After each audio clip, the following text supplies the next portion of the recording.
Coronavirus, it's a hot topic that remains in daily conversation, an issue children hear adults discussing and often with distressing undertones. Our next guest is here to tell us why it's important we include our teens and younger children in the conversation. Good afternoon to parenting expert Di Wilcox. Hello, thank you for having me. Now, they hear us talking about it. Why should we talk directly to our children about it?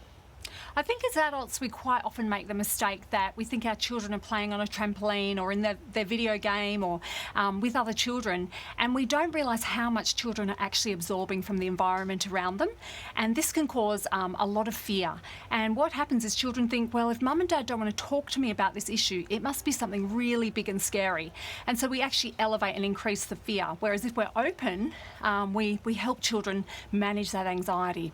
Because they're little sponges at all ages really. But absolutely. Not a lot has changed here in WA when compared to the East Coast though, so can't we just keep quiet about it since it can cause some children to stress? You know, you're right. For younger children, you probably don't need to bring it up as an issue. But what we need to remember is primary school age children are being exposed to conversations in the playground.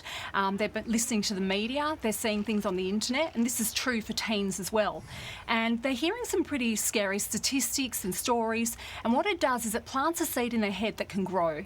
And then you've got children they get extreme anxiety from their own fears. You've also got to remember that for many children here in WA, they are being affected by the pandemic. They haven't seen loved ones or extended family for a couple of years now, and that can be quite traumatic. So Di, how do we talk to our children and our teenagers about this global pandemic? Well, the first thing is, let's not make it a super serious talk. We don't want to sit them down and scare them. What we want to do is bring up in casual conversation the question like, you know, a lot of people are talking about coronavirus right now. How do you feel about it? What are your thoughts about it? And when they share these with you, validate their feelings, let them know their feelings are normal and it's okay. It's also fine to talk to children about the fact when we wash our hands, we social distance, we follow the rules of the government, we're working together to get through this pandemic.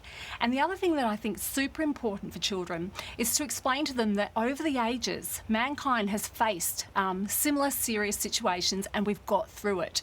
We need to give our children hope.